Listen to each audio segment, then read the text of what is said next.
In today's episode of the Motorhome Matt podcast, we're talking about health 1 year on from my big scare. Boom, boom, boom, boom, boom, boom. In the news, the Caravan, Camping and Motorhome Show starts this week. Woohoo! And we answer your questions on tyres, insuring new motorhomes not on the DVLA database, and updates on licence weight limits.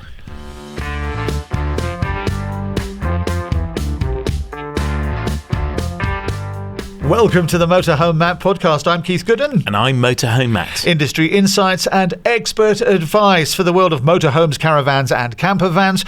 Brought to you by thatleisureshop.com and sponsored by Ripe. And remember to follow on your favourite podcast app, and do please subscribe on YouTube. Brought to you by arabasecreative.co.uk. This week is the Caravan, Camping and Motorhome Show 2025 at the NEC, 18th to the 23rd of February. Now, there's two NEC shows, isn't there? One in Feb and one in October. And that one in October is the biggie. The one in Feb is still big, but not as big as the one in October. It's still 5 halls. Yeah, the one in October is massively huge. 5 halls at the NEC is big. I went to a show at the NEC, which has nothing to do with motorhoming, I think in November, and it was 1 hall, and it filled half of 1 hall. Yeah, that's normal for most shows at the NEC. But this is one. I think this is one of the biggest consumer brand shows that the NEC hosts, the October show especially. But even this show, it's massive. Many acres of motorhomes, camper vans, caravans, a lot of accessory sellers at this show as well, and loads of tents. So there's loads to see and do. It's a great week. You can save on tickets for the show, 18th to the 23rd of February at the NEC, with the code MATT, M-A-T-T. That's MATT. Just go to mhmp.info/shows. That's mhmp.info/shows and put the code in MATT, MATT, to save some cash. Yeah, and come and say hi if you're coming to the show. I am on stage 3 times a day. So twice a day there's an Ask the Expert panel. That's at 11:40 a.m. every day and 2 p.m. So if you've got a question and you want to come and ask an expert panel, I'll be on stage with a few other experts too, trying to answer all the questions. They're great fun. I love doing them because you have no idea what's going to be asked. Although we could probably wager the themes of the questions, couldn't we? Wi-Fi? Payload. And travelling to Europe. Yeah, usually. But if you've got a question about something else, I'd love to hear it. And then Wednesday onwards, I'm on the Camping and Caravanning Club stage every day at 4:30 with the lovely Andrew Dickens, who is on the podcast today with me. And we are going to be cooking up a treat, a dessert treat. So come and say hi there as well. And I'll be going and seeing the team from That Leisure Shop, who are in Hall 5 on the Crespo Bow Camp stand. So make sure you come and see them. I reckon it's the most beautiful stand at the show. If you're looking for outdoor furniture, tables, chairs, accessories, it's amazing. Go and say hi to the team. Darren, Jude, Nicola will be on the stand all week, and I'll be popping on and off as well. So do come and say hello if you see me, please. Yeah, come along and see Matt popping on and off. You're not coming this time, are you? No. They've finally... No. We've not invited you along. Not invited. You're not welcome. No. Not after last time. Well, I'm sorry about that. Did they find my trousers?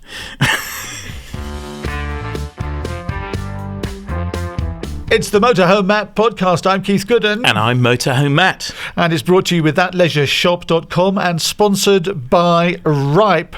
So this podcast, we're talking about health. Yeah. Older people's health, men's health, because I don't know if you were listening about a year ago, but Matt had a very, very scary heart, didn't you? A scary heart, yeah. Well, I didn't feel very well at the NEC show in February. There was a day where I really wasn't very good. And for a few months I've been suffering with some chest pain and this awful cough that had gone on for 100 days. And you've heard it all before, I'm sure, if you've listened to the podcast. I went to the doctor and, I ended up having heart surgery. I had an angiogram and 2 stents fitted.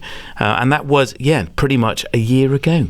Who knew? So how are you feeling 12 months on then? Still on loads of tablets. I've just come off 2 of them. I've come off Ramipril, so hopefully this croaky voice and cough are going to disappear in a few days or weeks.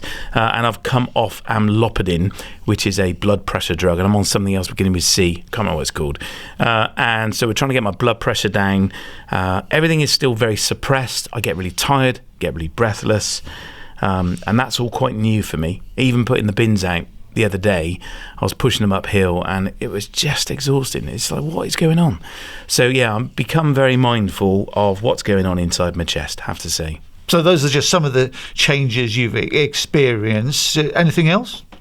I think, I guess as I say, I'm very mindful of what's going on in my heart, and it does cause a bit of anxiety. Never really had it before. I'm doing cardiac rehab at last, which is a weekly kind of class, and they put you through your paces with a lot of cardiovascular kind of exercises, and they monitor your heart rate, your blood pressure, and so on. And there's always a presentation. You sit and watch a presentation for 20 minutes, half an hour on diet and so on. And one was around mental health, and it is quite scary, really, on reflection, when you're told, cool, you nearly copped out there, mate. And I didn't have a heart attack. Most of the other people in the class, in fact, all of them have had a heart attack, and some of them are younger than me. And I think all of us agree it's quite grounding, let's call it that. And some are really affected by the kind of mental impact this has, and being told, kind of focus on your own mortality. Yeah, you are mortal after all, because we go through life, don't you, thinking that we're going to live forever. I've got some news on that a little bit later on. Now, you spoke with Andrew Dickens at the Manchester Show. He's had a similar experience. I've jumped onto the main stage here at the Manchester Show. We're at the Motorhome Caravan and Holiday Show 2025, and I'm with the lovely Andrew Dickens. How are you, mate? Well, God bless you for calling me lovely. You are lovely. God, no, lovely. I'm really, really well, actually. Having a really lovely time here at the show. Very So good. what have you been up to at the show then? You've been cooking all week, haven't you? Yeah, so we're on the food and travel stage here, and our job is to tie in with all the tour operators, interviews with people that do those tours, adventurers, explorers, authors, but at the same time we tend to cook a dish or do a bit of like a lovely drink with them as well at the same time. It's a lovely format. And what kind of things have you been cooking up? Oh, goodness me. So on the drinks front, we had someone who was talking about Florida the other day, and we did a rum runner cocktail on that one. That was really nice. We've got Stuart McConey, the broadcaster, coming on in about 20 minutes' time, and we're talking about his book, which is The Full English. It's like a tour of England that J.B. Priestley did. He recreated it, and this time we're actually going to be doing a proper old-school Bakewell pudding from scratch, live on stage. I've seen a preview of this. It looks amazing. Yeah, we do have a hero, yeah. You've always got to be sensible. And what have we got here in front of us? So this is a little dish. I'll try and lift it up to see if we can see it a little bit. So this was a dish. This is a native indigenous Indian misquitash, which is basically a bit like a vegetable broth. So corn, lima beans or butter beans and squash, just with water, a little bit of wild garlic, a bit of pepper, a tiny bit of salt. It's absolutely delicious. It smells amazing. Yeah, and it's incredibly, it's kind of like thousands of years old. This particular version of, it's called misquitash. This was actually kind of made by the particular indigenous Indians, Narragansett, Wampanoags and Algonquians. Well remembered. Yeah, I know. Apologies for any mispronunciation, I should say. Now, I had the great pleasure of sharing some cooking with you up here. Yes. And we were talking about going to Europe and the changes that might happen this year. And you did some amazing chorizo.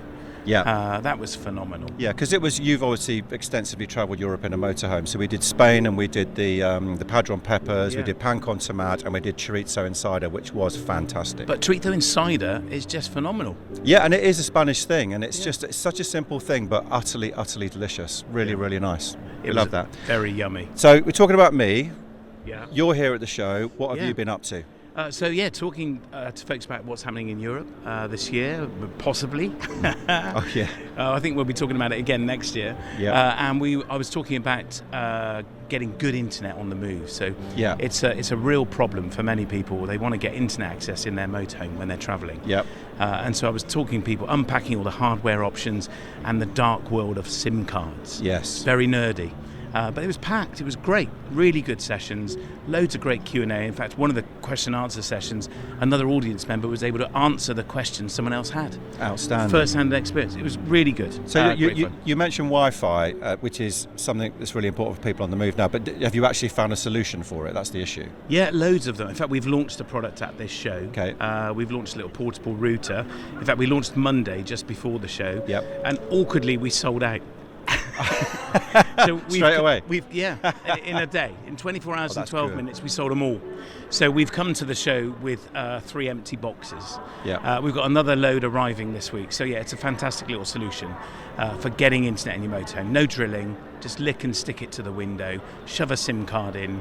That's going to work where you're going, and it just works. Perfect. Easy. On our session, the other thing I loved was you mentioned about travelling in Europe with the old triangle. Yeah. That kind of, I think, is changing. That little product you had. The beacon. The beacon was Yeah. fantastic. The V16, yeah. So next year, January 26, the red triangle is not going to be recognised in Spain. Yeah. You have to have a V16 beacon. So for anyone going to Spain, that's going to be a real issue. So they need to make sure they've got the right kit. Love that. Well, I always like doing these things with you, and actually, we're going to be doing something at the NEC in February, aren't we? I know, we're going to be on the Camping and Caravan Club stand. Yep. Hopefully a few times. Yep. No idea what we're doing yet. Do you want me to tell you? Go on, do you know, So, we're going to be doing a proper old school Yorkshire rhubarb crumble with a proper made custard. We're doing it on the barbecues. Are we going to homemade custard as well? Yeah, on the barbecue. When are we doing that? It's going to be lovely. Well, if you're up for it, every day. Okay, every afternoon. Every afternoon, kind of late in the afternoon. Although, actually, I think we probably are going to have to be a bit careful. With me with food, I love food, but it's everything in moderation, and especially when it comes from a health point of view as well. Yeah. Well, I want to talk to you about that. So you're going to try and slow down a bit this year, because you were quite poorly last year, weren't you? Yeah, I basically overdid it last year. Too much work, too many jobs, and I ended up at one point with quite a serious lung infection, which I didn't really know about. I knew I didn't feel right. Yeah. Anyway, I ended up in A&E, and I can't tell you, I've never experienced a heart problem, but that was what I thought it would be, and I was really worried. Went in. Luckily for me, the NHS were amazing, and it was just a great experience. It turned out I had a lung infection, which I was on the back end of, but they had to give me antibiotics to clear it. And I'm really grateful that I did finally go in and get that checked out. So that was my little scare. Yours a year ago was something quite different, wasn't it? It was a year ago, yeah. I wasn't very well when I saw you at that show. Yeah. And I was coughing with a chest ache and a shoulder ache. And Jude, my other half, got me into the doctors. And the GP said, I'm really not happy, Matt. And I went to A&E. 15 hours later, I had heart surgery, had an angiogram. 2 stents fitted. And the surgeon said, I reckon you're 3 days away from a fatal heart attack. I mean, that's a sobering moment, isn't it? I was led there. And I thought, what? Really? Is this something I've done? And I've actually got hereditary coronary heart disease. And it's a sticky cholesterol, which is untreatable. It's called lipoprotein A. We all have it, and mine's very elevated. And we're waiting a couple of years before there's any medication. Wow. So I'm well managed, lots of tablets. I rattle if I jump up and down. Yeah, of course. But I think the key here was you've got to get to the doctor, haven't you? Yes, yeah. And this is a bloke thing, isn't it? It is. I've got this passion to try and encourage men to have this conversation. Yeah, quite right. To talk about their health. Couldn't agree more. Something's not quite right. Just tell someone and go and see a GP. Yeah, without getting into detail, I had to be really pushed into getting my prostate checked out, which was it was an interesting thing that happened. But you know what? Get over it, people. Yeah. We need to go and get it done. You've got to do Just it. do And it. it's not just men, is it? It's women as well, of course. Yeah. But blokes particularly, I find it doesn't come naturally to us to want to talk about our health. Correct. Absolutely right. Stiff upper lip, just crack on, get on with it. Yeah. And don't because I think we all kind of you just got to press on, just keep going. But actually, do you know what? At some point, if you leave it too long and you're not there to keep going, but what was the point of any of it? Exactly. Of course. Yeah. Well, I'm glad to still be here. A year later. Yeah. Did you do any dietary changes? Did you kind of reduce anything, or? I'm trying to fast now. Every day. Fasting. It's been a long year whilst I've gone through all this treatment, and so I'm trying to do a lot more walking. Yep. We've got the treadmill uncovered of clothes.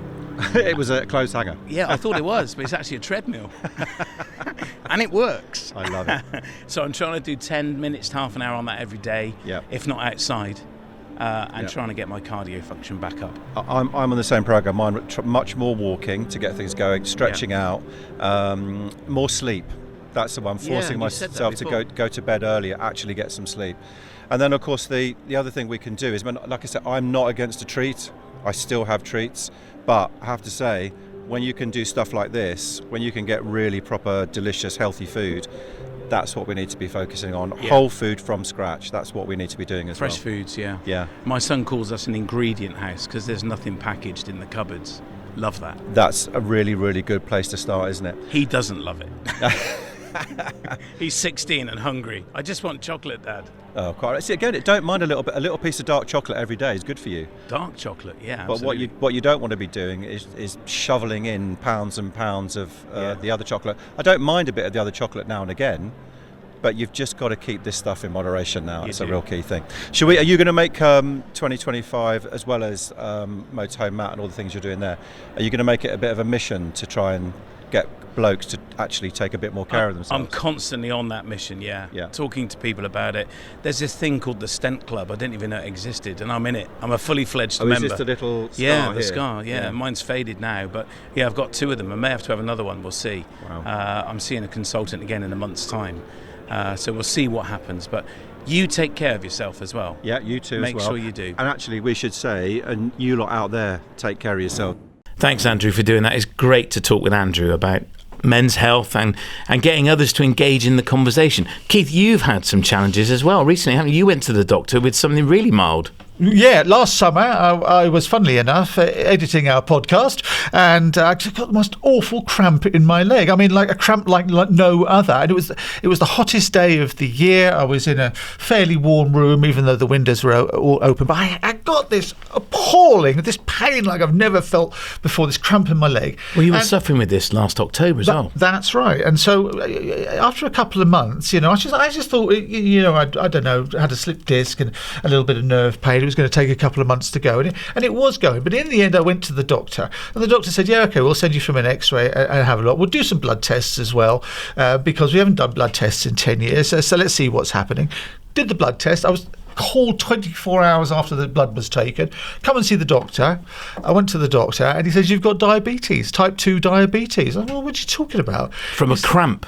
Well, we don't still know whether the cramp was a trapped nerve because it was a hot day, right. Or whether it was something called diabetic neuropathy, which diabetes type 2 in particular can affect your nerves, and it's quite dangerous because it can affect the nerves in your heart as well, and the thing will stop. But anyway, I said, "But I can't have type 2 diabetes. I eat fairly healthily. I like a biscuit and cakes and stuff like that." They said, "No, not only are you diabetic, but you're dangerously diabetic." Oh, blimey. They said, "This is what you can and can't do." So now, basically, I eat sawdust and lick a plank for tea every night. But you have lost loads of weight. You're off the pot noodles, aren't you, at last? Yeah. You can't eat processed food because processed food contains lots of hidden ingredients, and most hidden ingredients are either sugar or salt. Yeah. And so you think of something which isn't processed, but there are certain brands of cheeses, for instance, which are marketed under a brand name. And if you look on the ingredients list, you'll see that they've got hidden sugar in them. Yeah. And so it can be things that you don't even think will affect you, but the sugar content is higher than it needs to be if you are diabetic. So they've given me some pills, I take them, and then I've had to control my diet, which is eating non-processed food. So if I have chicken soup, I have to make the chicken soup myself. And if I use stock cubes, I have to check the stock cubes for hidden ingredients and stuff like that. And so yes, I have lost weight, about a stone. Yeah, but, well, it shows. But what I've got to do is lose the weight around my organs. Middle-aged men in particular build up fat around their internal organs, and your poor old pancreas is the thing which gives you the insulin, which turns the glucose into fat or energy or whatever, and keeps your body's chemistry in kilter, and it gets a bit worn out and it gets a bit tired, and this is where you get type 2 diabetes from. So they scanned me. I've had heavens knows scans, and you know from them how stressful that can be, because you're thinking for like a week afterwards, well, what they're going to find. Luckily, all they found was a middle-aged man's insides. But I've got this diabetes type 2, and the doctor told me if we don't control it, this can have very serious ramifications for you in the next 5 or 10 years. You could have a heart attack, you could have a stroke, and this is not just the usual. You can lose your sight. You can lose your sight. This isn't the usual sort. You've got to be careful of this. This is, if you continue at this level of blood sugar, this is what will happen. So it came as a shock. So are you spending your entire time now reading the ingredients on everything you consume? Well, you get to learn it after a while, don't you? But, I eat brown bread and stuff like that. But if I'm picking up something new off the shelf in the supermarket, yes, I do. I check the back and see how much carbohydrate and how much sugar is in there. But, biscuits, cakes are a complete no-no. What the diabetic nurse told me is you can have a tea cake. Toasted tea cakes are good because they don't contain much dried fruit and they don't contain much sugar. But apart from that, I was in a hotel last weekend and I had breakfast, and so I had some fresh fruit, and then I thought, well, I'll have a bit of toast, and had a bit of jam on the toast. But you have to learn the scrape. So you put the jam on and then you scrape it off until you've just got enough on there to taste it, and then you put the rest of the jam by the side. So you've got to have a lot of willpower. But the way I look at it is, with this diet, these things are poisonous to me. So would I drink bleach? No. So now I can't eat too much sugar. So my granddad refused to acknowledge this. He was given the same diagnosis as you and said, I'm not giving up all the things I love, cake and sugar. I mean, he had a very sweet tooth. And guess what? Died a year later. He had a massive heart attack. And just refused to accept that this was his new reality. So when are you getting reassessed? Are you in for a scan and blood test? I get reassessed February and August. Okay. February and August. But I've already, you have to do urine tests to make sure your kidneys aren't failing. I've got to go and have an eye test, as you said, because blindness is a big thing. Yeah. I've got to check my feet because diabetic foot is where you diabetes affects your blood flow. The people lose blood flow into their feet, and their feet literally, and I'm not joking about this, fall off. They start to rot. Yeah, and they have to be taken off in surgery. So all these things are now my reality. Yeah, it's quite scary, isn't it? Mine just swell up. So that was deemed to be caused by some of the meds I was on, swollen ankles, and I put my shoes on, they don't fit, and I was like, what's going on here? And my feet had swollen, so that's why they're starting to change my meds. I'm back in February as well. I'm due to see, so later this month, I'm due to see a heart surgeon, and what they really want to do with one of my heart cavities is stent it again. But it's quite high up in the kind of the vein system, in the arterial system. So they said normally we'd do a bypass, but they said we'd rather wait till you need a triple heart bypass. And I said, well, that's not. Thanks very much. Do I need one of those? He said, no, not yet. Yeah. But we don't want to go in twice. No. So they kind of, it's this dichotomy now. What do we do? So I'm due to see a heart surgeon, hopefully end of Feb, and we'll take a view on what's next. So there's still some issues there. My advice is, Keith, don't get old. And that's the thing, and that's why we were discussing it, because you're tuning in to a motorhome and caravanning podcast and camping podcast, and you're thinking, what are they going on about? And the reason is the majority of our audience are around our age. Yeah, I'm 65, he's 35, and as you get older, even though you don't think it, you have to get checked by the doctor. If you've got those aches and pains, you've got to go to the doctor and make sure that they're nothing more serious. They usually aren't, but sometimes they are. So we're talking directly to you about this. Is we want you to be healthy and enjoy your motorhoming and caravanning, and we're just telling you our experience. So I'm sorry if you've been bored by listening to our health stories, but we think we've got something to offer you. Yeah, we have. I mean, yours was a leg cramp, type 2 diabetes. Mine was a cough, coronary heart disease. So, my message is, as Keith said, if you've got something going on, go and see the doctor. That I know, I say this on stage, and you see all the ladies nodding and looking at the husband, and you see the husband going, oh, yeah, okay then. We don't talk about it as blokes our age, and we need to. And if you've got anything going on, please don't delay. I know it's a nightmare getting a doctor's appointment. I've said it before. Go and see one. Get the appointment. Go and see them. Get checked. Yeah, and by the way, embrace the technology that doctor surgeries and your GPs are using these days. Because if you can't get a face-to-face appointment, they might phone you, or they'll ask you to send a photograph, or they'll ask for a description of your symptoms, and then they'll look at it and they'll call you in for a blood test, and it's then that the doors to the treatment open. So don't say, "Oh, I can't get a doctor's appointment. I'm not going to bother." Persevere. The GPs, the NHS are doing a fantastic job. They are. Yeah, just do it. Just do it.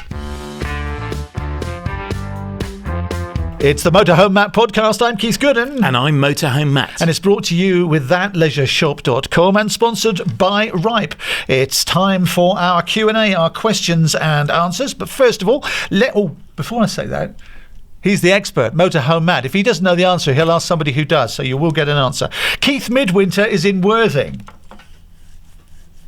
My name is Caravan Keith. You may remember me from an earlier phone call when I didn't tell you where I lived. Well, I live in Worthing, West Sussex, which is a very cold day today. My question is about tyres, punctures and pumping tyres up. What's your opinion on these gunks you put into campervan tyres to block them up should you get a puncture? I know they're not effective for the sidewall, but because we've got a new vehicle and it's not got a spare wheel, so I want to be able to cover it for a puncture. And also, should I carry with me a spare tyre, or is it just as well to carry a spare wheel with all the weight it carries as well as all that?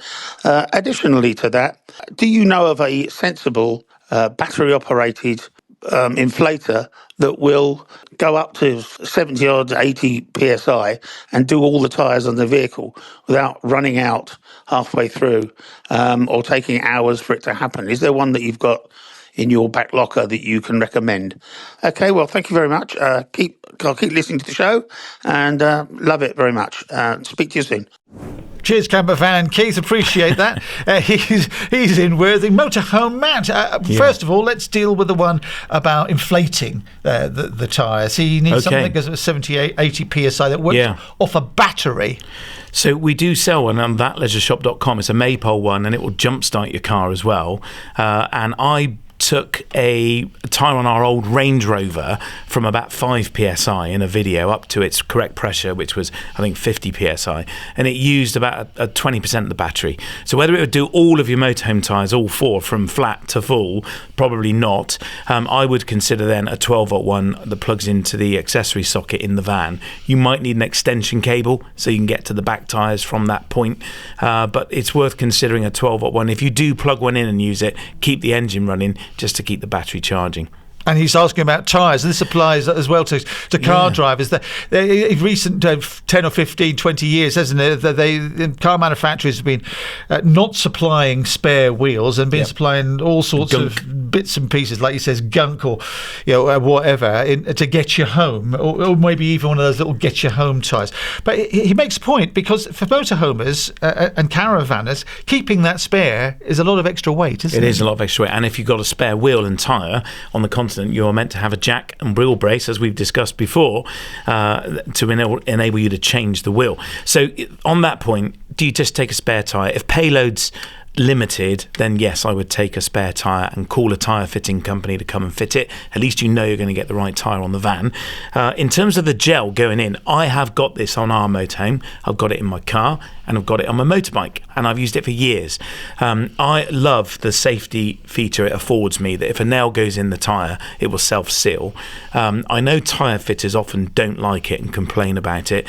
Their complaint is that it can block the inflatory valve, so it can cause that to gum up. It can damage tyre pressure sensors, so if you've got those on the dashboard, it can cause those to fail, and it's a messy gunk they've got to clean up when they're repairing a puncture.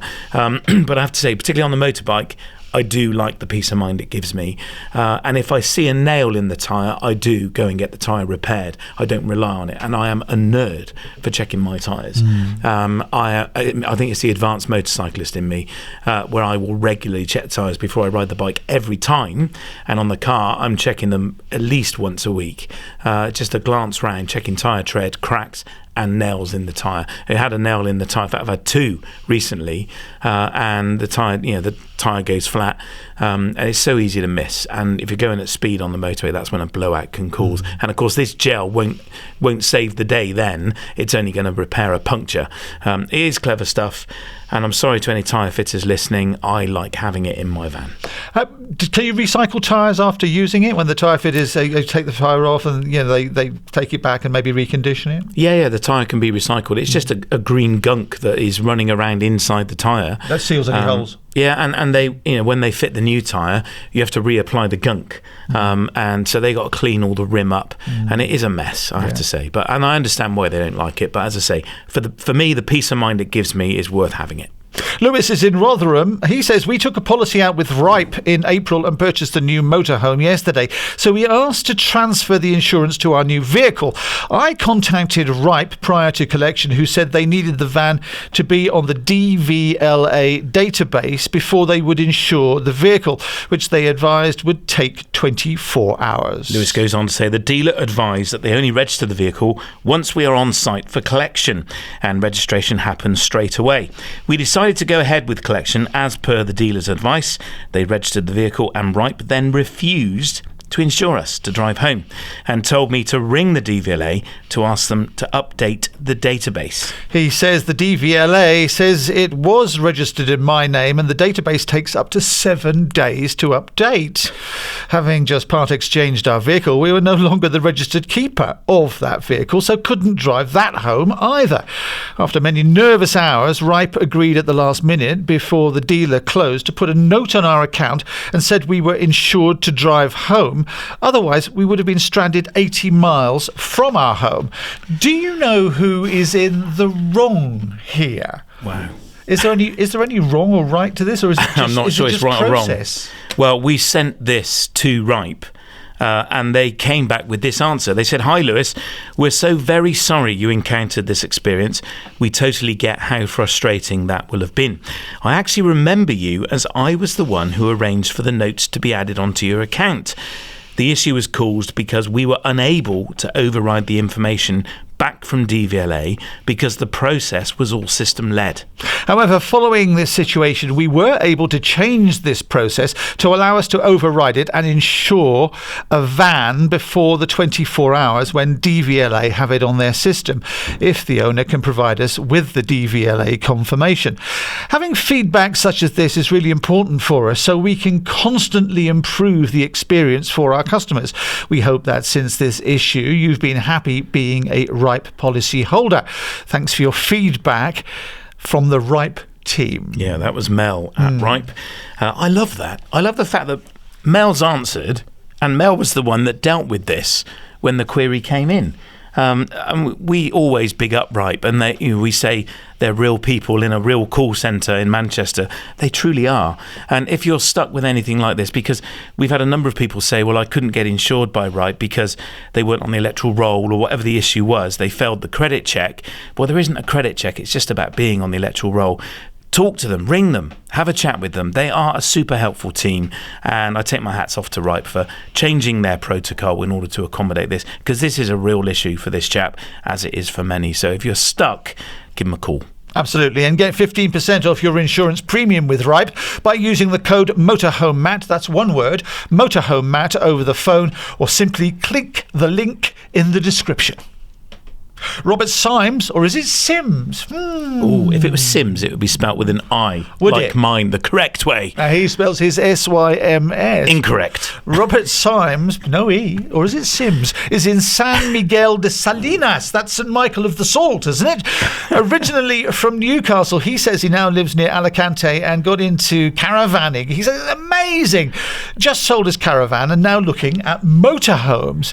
The EU B licence is set to increase to 4.25 tonnes, but I've not seen when this will come into effect. Can you shed any light?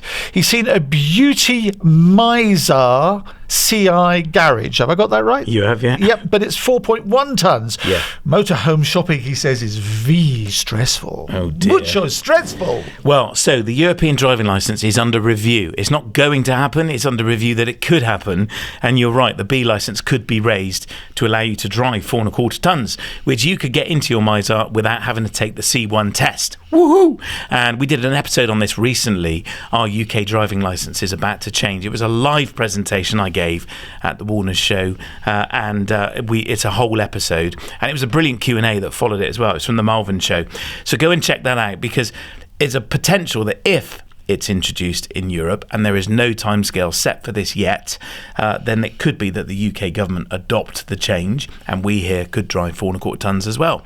Wouldn't that be great? But at the moment, I'm afraid you would have to take the C1 test. I'm watching closely to see what the European Parliament do, and if they do introduce this, we'll make sure you know first. Thanks, Robert. Can I call you Bob? Okay then, Matt, how do people get in touch? Bob Sims. We'd love it if you did. If you've got a question, please record it. You can do so at mhmp.info/Ask Matt.